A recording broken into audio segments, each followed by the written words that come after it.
Shalom semuanya, kembali lagi di podcast KA Talks. Nah, balik lagi bersama sekarang saya sendiri. Ya, tadinya ada Cobra Suki, tapi Cobra Suki kita ucapin selamat dulu karena minggu lalu di tanggal berapa guys?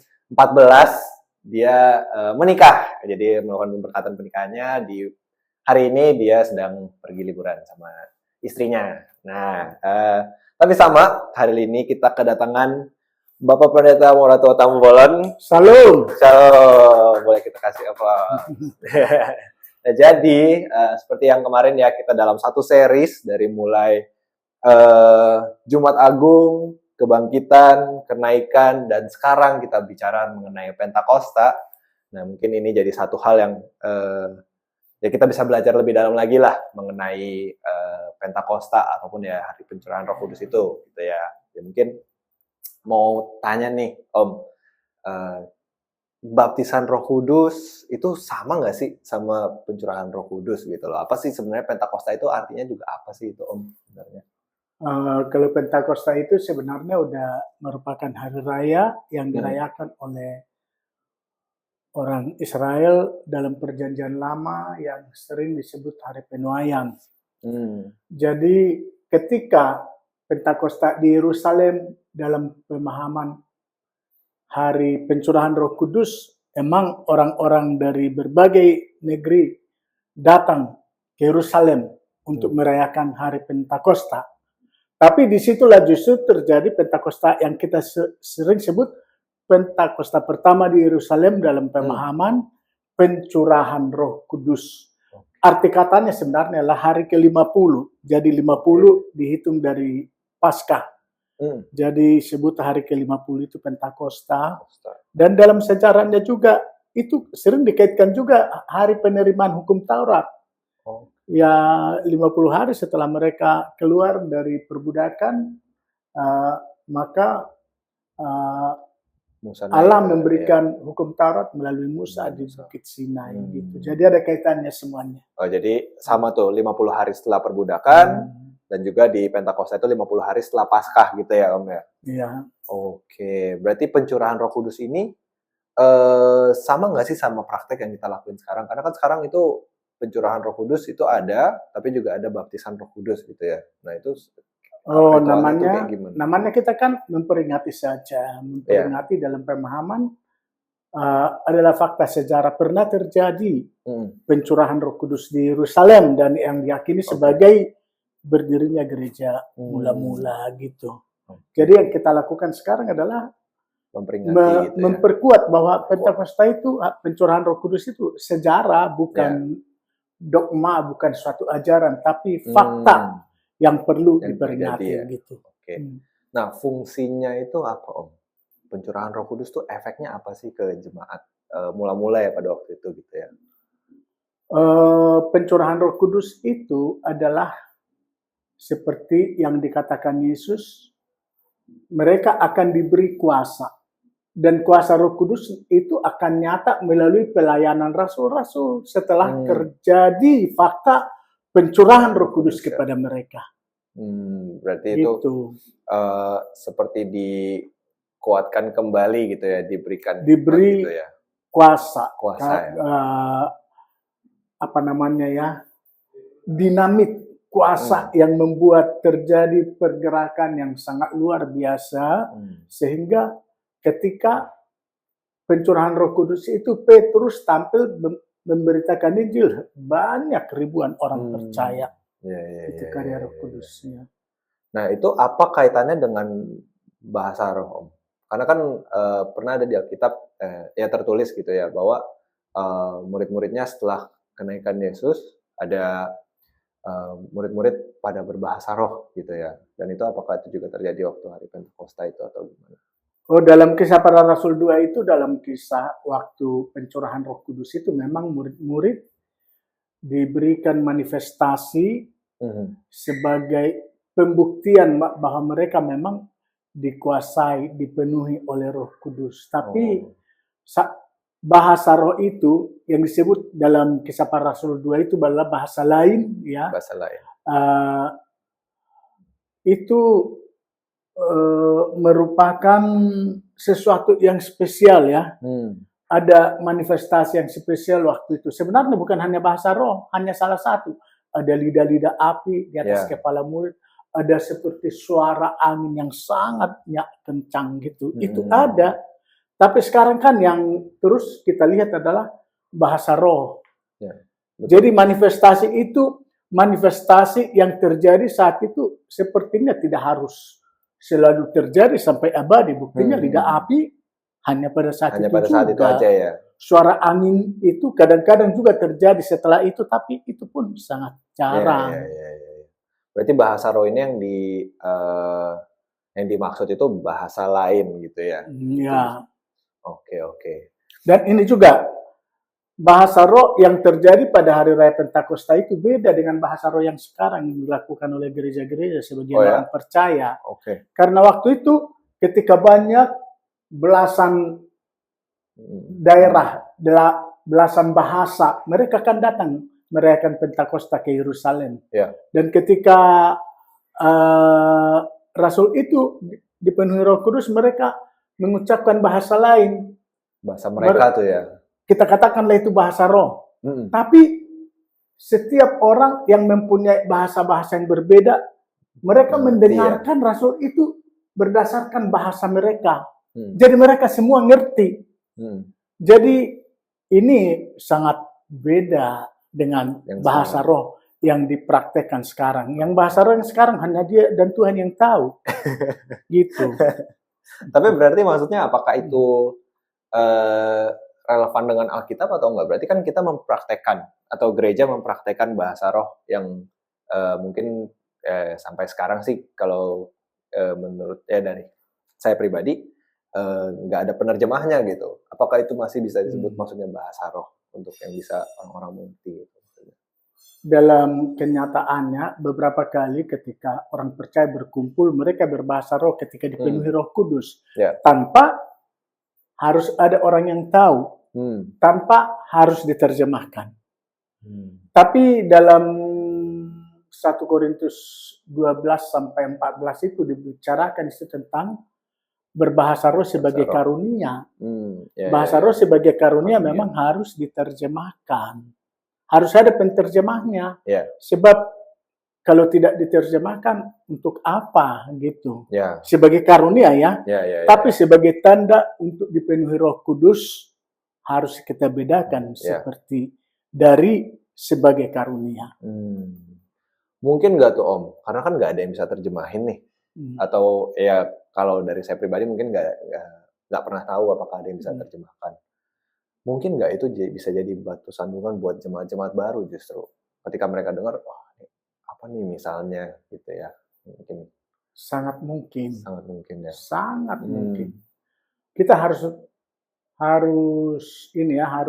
paham bahwa bahasa roh itu dari dulu mulai sejak terjadinya bahasa roh, Rasul Paulus sendiri udah mulai memberikan pemahaman. Karena rupanya bahasa roh itu juga sering mengganggu orang yang datang, sehingga Rasul Paulus harus memberi penjelasan gitu. Jadi Rasul Paulus itu seperti berkata begini, dia berkata begini dalam 1 Korintus 14, aku lebih banyak berbahasa roh dari kamu. Selanjutnya Rasul Paulus, tapi saya berbahasa roh bukan dalam waktu ibadah bersama, karena itu agak mengganggu orang lain. Gitu. Dan juga tidak bisa. Jadi sebenarnya Rasul Paulus itu mengatakan seharusnya berbahasa roh itu adalah kedalaman doa kamu, dan bahasa roh kan nggak boleh dipisahkan dari doa, karena berdoa sangat khusyuk, sangat sungguh-sungguh, sehingga orang berbahasa roh gitu ya. Jadi Rasul Paulus rupanya justru berbahasa roh dalam kesendiriannya ketika dia berdoa pribadi, bukan ketika ibadah bersama. Gitu ya. Jadi supaya ya pertama mungkin orang juga nggak dalam tanda kutip bisa terganggu dan juga bisa mengerti apa yang dikatakan oleh Rasul gitu ya. Iya. Oke. Kalau misalnya berarti kalau sekarang itu kan berarti kan yang tadi Om bilang gitu ya, kadang-kadang kita bisa berdoa sampai sebegitunya, sampai bisa berbahasa roh gitu ya.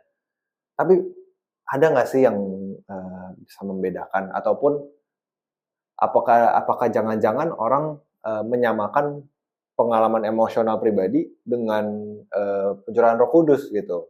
Jadi bisa merasa yang dia kira pencurahan Roh Kudus ternyata sebenarnya hanya perasaan diri sendiri aja untuk merasakan Roh Kudus misalnya.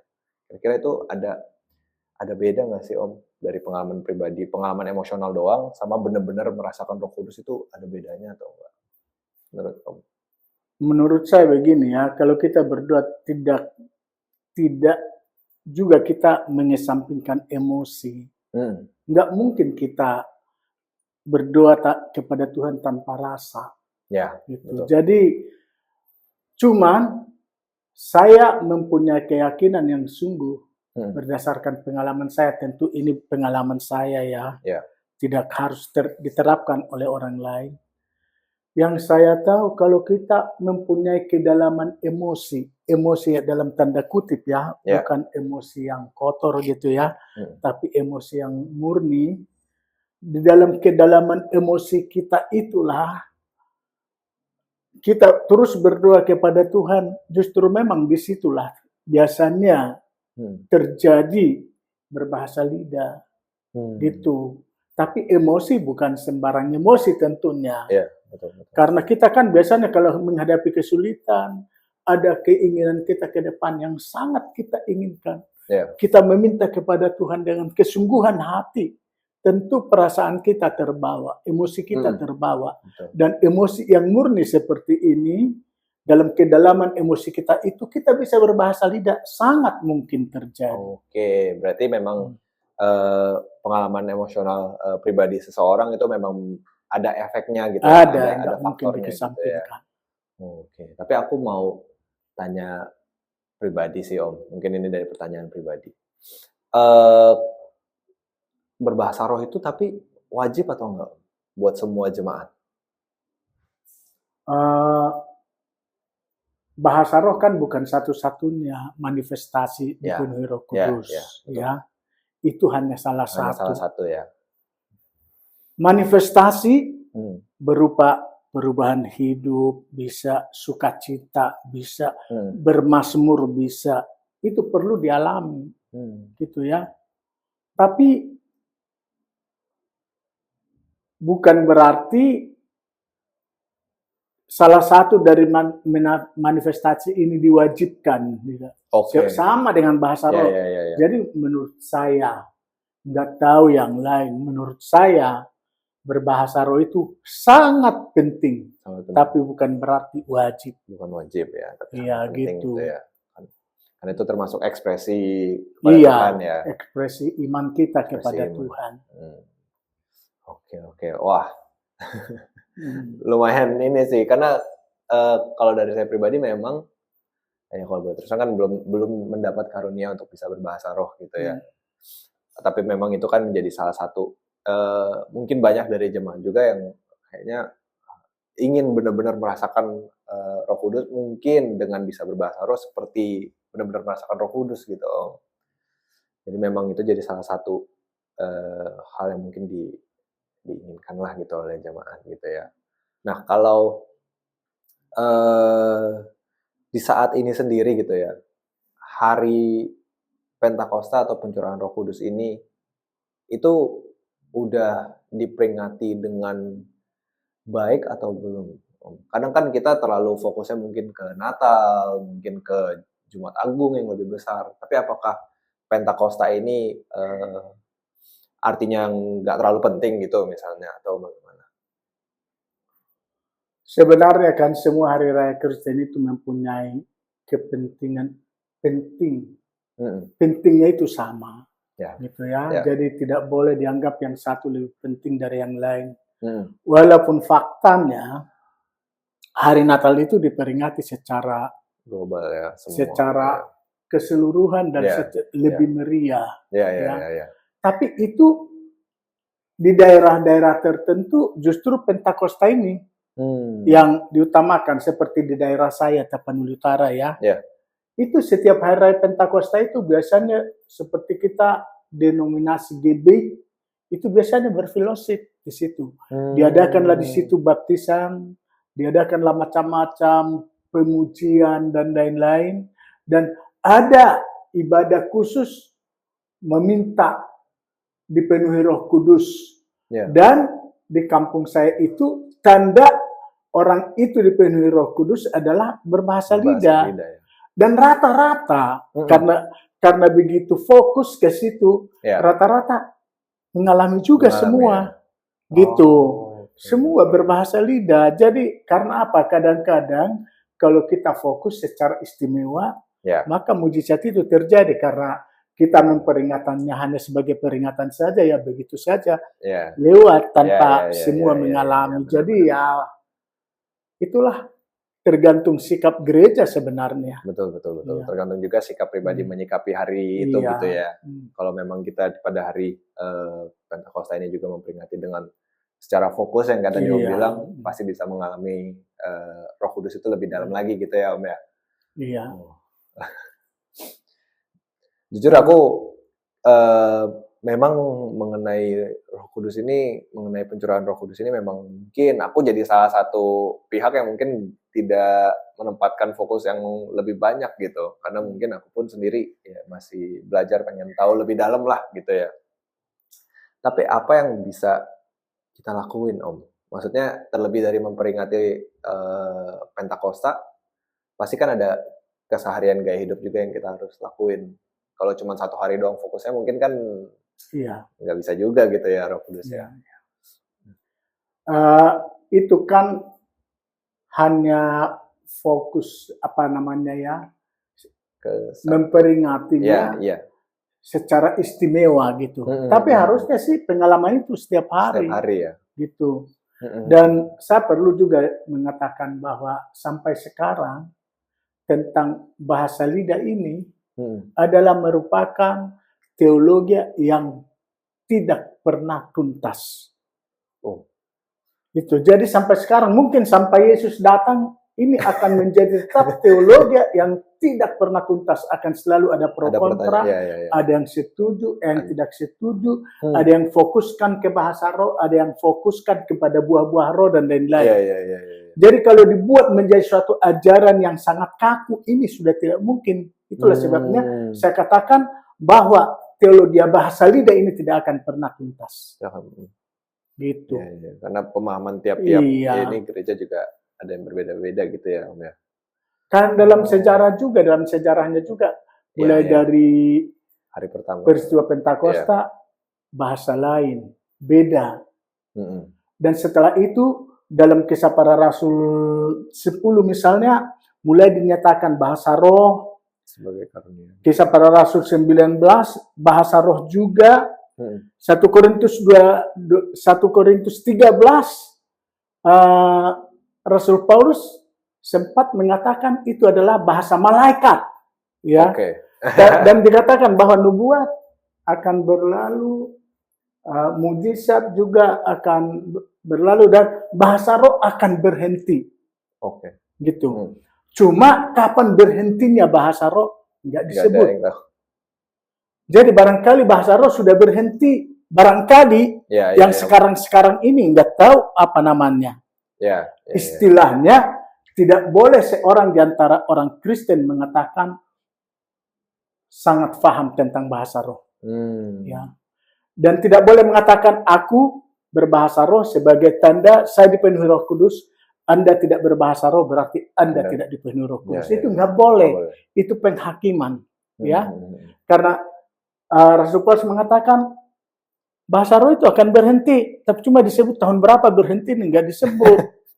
Tapi akan ada saatnya bahasa roh itu akan berhenti. Gitu. Dan dalam Kisah Rasul 14 bahasa roh itu menjadi karunia. Bukan hanya dipenuhi Roh Kudus berbahasa lidah, tapi Allah memberikan karunia kepada seseorang sehingga dia mempunyai karunia berbahasa roh. Kalau itu karunia berbahasa roh, kalau itu yang terjadi berarti kepada orang tertentu diberikan kasih karunia itu, kepada yang lain tidak. Udah nikmati aja yang diberi kasih karunia, yang tidak diberi kasih karunia tidak perlu merasa berkecil Berkurang. hati. Iya, iya. Yang diberi karunia jangan merasa dia lebih sebagai lebih besar, sebagai prestasi, karena itu karunia. Karena beda ya. Gitu. Ya, Jadi, ya, ya. oke lah, nggak perlu terlalu mempermasalahkan bahasa roh ini. Jangan sampai bahasa roh diberikan, atau maksudnya Roh Kudus diberikan untuk memperlengkapi gereja supaya ada kuasa. Jangan sampai karena perdebatan masalah bahasa roh, kuasa itu malah jadi hilang. Justru mungkin itu yang dimaksud berbahasa roh bisa jadi batu sandungan karena ada perdebatan itu ya Om ya. Ya. Tapi juga kita nggak perlu tersandung karena orang lain berbahasa roh, walaupun kadang-kadang hati kecil kita benar nggak sih? Gitu. Iya. Nggak perlu tersandung, nikmati aja, biar aja dia nikmati. Iya betul. Gitu. Dan kita rindukan, siapa tahu suatu saat kita mengalaminya. Amin. Ya gitu. Benar sih, benar. Oke, jadi memang ya ini pembahasan singkat namun sangat dalam ya kalau menurut saya pribadi, menurut aku Om. Karena memang aku pengen banget sih sebenarnya belajar gitu, pengen banget sebenarnya pengen tahu lah. Mungkin jemaat-jemaat juga ada yang mau tahu lebih dalam lagi gitu mengenai Roh Kudus gitu ya, mengenai pencurahan Roh Kudus, dan tadi juga kita masuk ke bahasa roh gitu ya. Ya mungkin dari aku sih sebenarnya ya ingin tahu itu, mungkin memang podcast kali ini memang cukup singkat karena memang belajar lagi, kita belajar mengenai hari Pentakosta dan juga Roh Kudus gitu ya. Kalau aku mungkin bisa simpulin ya, artinya ya memang Pentakosta itu sama pentingnya dengan hari-hari raya lainnya di agama Kristen. Juga untuk pencurahan Roh Kudus ini, bahasa roh ini memang masih ada sedikit perdebatan di sana. Ada yang bilang bahasa lain, ada yang bilang komunikasi pribadi dengan Tuhan gitu ya. Tapi kembali lagi, ini bisa jadi karunia ya, kita bisa sama-sama nikmati. Orang-orang yang memang sudah memiliki bahasa roh, dia menikmati. Kita juga yang memang belum, juga tetap bisa menikmati hadirat Tuhan. Bukan berarti lebih kurang gitu ya Om ya. Bukan berarti dia lebih atau dia kurang gitu ya Om ya. Mungkin ya mungkin itu sih Om. Memang pembahasannya utamanya adalah pengen mengetahui ini lebih dalam mengenai pencurahan Roh Kudus ini, mengenai hari Pentakosta ini.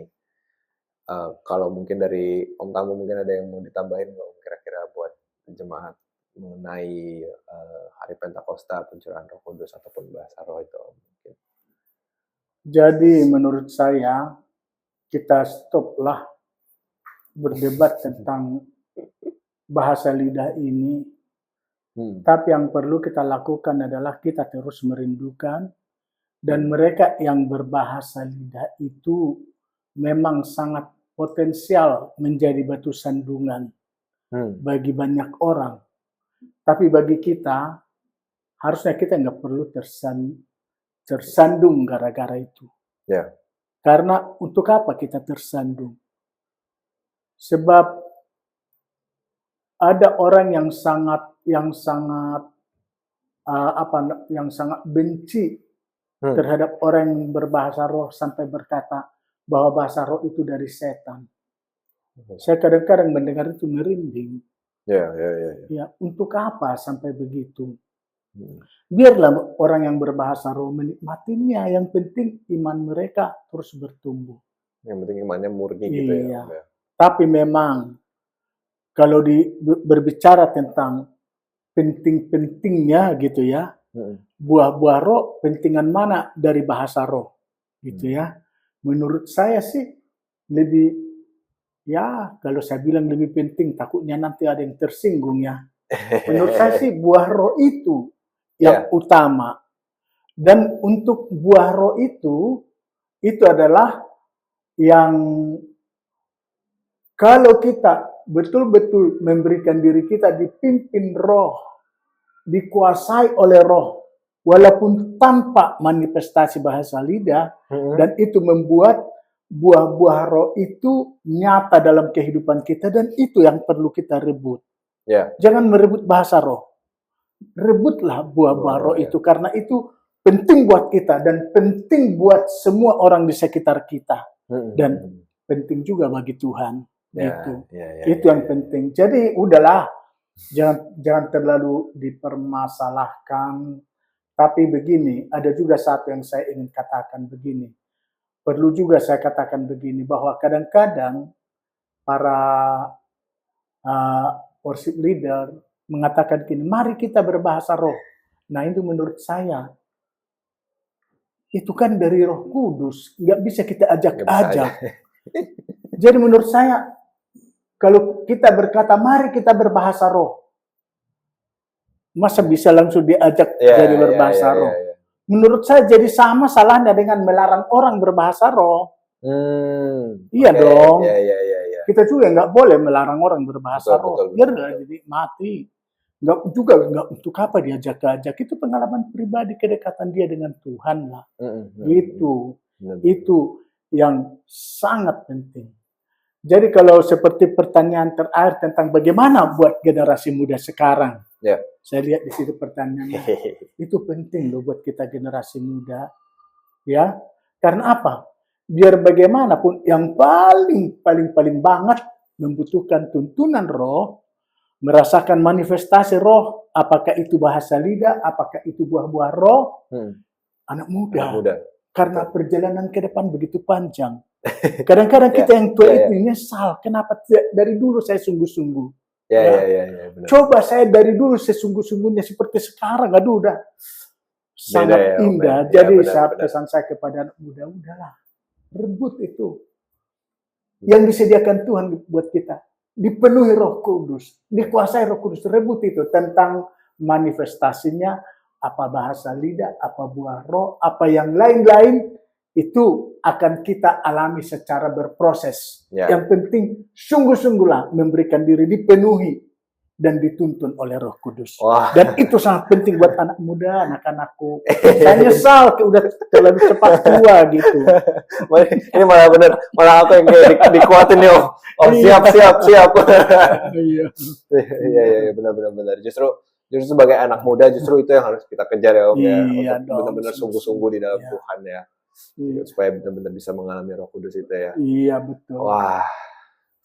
Wah Om, makasih banyak banget. Sama-sama. Justru malah aku yang merasa dikuatkan, merasa diajarin lagi gitu ya. Mudah-mudahan teman-teman juga sama. Terlebih lagi buat anak-anak muda yang di sana yang nonton, mudah-mudahan kalian juga merasa dikuatkan dari apa yang Om Tampu udah sharing ke kita. Oke, paling itu aja Om untuk episode kali ini. Episode mengenai hari Pentakosta dan kita merayakan Roh Kudus lah ya gitu ya. Iya, oke. Mungkin itu aja. Kita ketemu lagi di episode-episode berikutnya di KA Talks. Thank you Om Tampu. Thank you semuanya. Shalom. Terima kasih semua. Tuhan Yesus memberkati. Tuhan Yesus memberkati.